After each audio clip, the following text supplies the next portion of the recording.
Picture this. You're one of only 4 people on the entire planet. No cities, no neighbors, no schools or governments. Just you, your parents, and your brother. Sounds peaceful, right? Well, what if I told you that this small family would witness the world's very first murder? This isn't fiction. This is the story of Cain and Abel, a tale that's been told for thousands of years because it reveals something profound about human nature.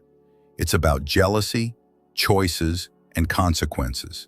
It's about how quickly paradise can turn into tragedy when we let our emotions control us. Today, we're going back to the very beginning of human history, to a time when the world was young and every choice carried enormous weight. This is the story of 2 brothers whose rivalry would change everything. To understand this story, we need to go back to the beginning. Adam and Eve, the first humans, had been expelled from the Garden of Eden. They now lived in a world where they had to work hard for everything. Growing food, making shelter, surviving day by day. But life went on, and soon they had children. Their first son was named Cain, which means acquired or gotten. Because Eve said, "I have gotten a man with the help of the Lord." Then came Abel, whose name means breath or vanity, perhaps suggesting something fleeting. These weren't just any children. They were the first generation born outside of paradise. They had never known the perfect world their parents described. This was all they knew, a world of hard work, struggle, and mortality. As they grew up, each brother found his calling. Cain became a farmer, working the soil, planting seeds, and tending crops. Abel became a shepherd, caring for flocks of sheep and goats. Both were honest work. Both were necessary for survival. Everything seemed normal in this small family. But beneath the surface, something was brewing that would change human history forever. In those early days, people had a direct relationship with God. They would bring offerings, gifts that showed their gratitude and worship. It wasn't about rules or rituals that had been passed down for generations. It was personal, immediate, and real. One day, both brothers decided to bring offerings to God. This wasn't unusual. It was their way of saying, "Thank you for the harvest, for the flocks, for life itself." Cain brought some of his crops, fruits and vegetables from his fields. It was the natural thing for a farmer to do. Abel brought the best of his flock, the firstborn lambs, the choicest animals he had. Now here's where things get interesting. The Bible tells us that God accepted Abel's offering, but rejected Cain's. But why? What made the difference? Some scholars believe it was about the heart behind the gift. Abel brought the firstlings, the best he had. Cain brought some of his produce, perhaps not his best, perhaps an afterthought. Others suggest it was about the nature of the offerings themselves, that God preferred the blood sacrifice. But here's what we know for certain. God's acceptance had nothing to do with the brothers' worth as people. It was about the offering itself, the attitude, the heart, the intention behind it. Imagine how Cain felt in that moment. He had worked hard in his fields. He had brought what he thought was a good offering. And then, somehow, he knew that God had rejected it while accepting his brother's gift.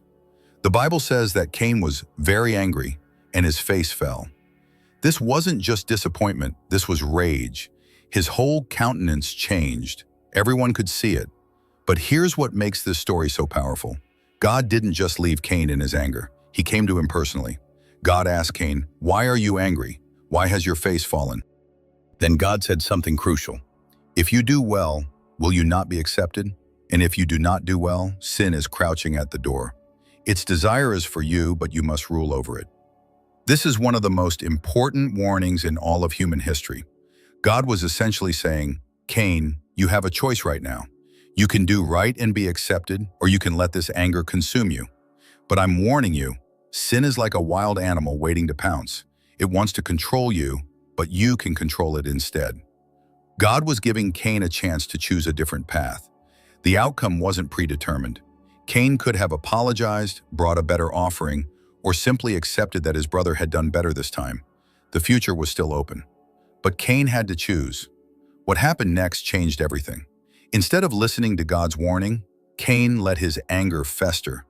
He couldn't stand that his younger brother had succeeded where he had failed. He couldn't bear the thought that Abel was somehow better, somehow more favored. The Bible simply states, Cain spoke to Abel, his brother, And when they were in the field, Cain rose up against his brother Abel and killed him. Just like that, the world's first murder, brother against brother, and it happened so quickly, so suddenly, that Abel probably never saw it coming. Think about this for a moment. Abel was just living his life, tending his sheep, probably completely unaware of the depth of his brother's jealousy. He had no idea that his accepted offering would cost him his life. And Cain? In that moment of rage, he crossed a line that had never been crossed before. He didn't just hurt his brother, he ended his life. He took something that could never be given back. The perfect world that Adam and Eve had lost was now even more broken. Paradise wasn't just a place they'd been expelled from. It was a state of innocence that was now completely shattered. After the deed was done, God came to Cain again. But this time, it wasn't a warning, it was a confrontation. "Where is Abel, your brother?" God asked. Now, did God not know where Abel was? Of course he did. This was the same kind of question God had asked Adam and Eve in the garden. Where are you? It wasn't about location, it was about accountability. But Cain's response revealed how much he had changed. Instead of confessing, instead of showing remorse, he lied. And then he said something that has echoed through history. "I do not know. Am I my brother's keeper? Am I my brother's keeper?" What a question. In a world with only 4 people, where every life was precious, where family was everything, Cain was essentially saying, "It's not my responsibility to care about my brother." But God wasn't fooled. He said, "What have you done? The voice of your brother's blood is crying to me from the ground." This is one of the most haunting images in all of literature. Abel's blood wasn't just spilled, it was crying out. His life, cut short by violence, was calling for justice. The earth itself had been violated by this act of murder. Justice came swiftly, but it was tempered with mercy. God pronounced Cain's punishment. "Now you are cursed from the ground, which has opened its mouth to receive your brother's blood from your hand. When you work the ground, it shall no longer yield to you its strength. You shall be a fugitive and a wanderer on the earth." Think about what this meant. Cain was a farmer. Working the soil was his life, his identity, his livelihood. Now the very ground would rebel against him. He would never again be able to settle down, to build a home, to feel secure.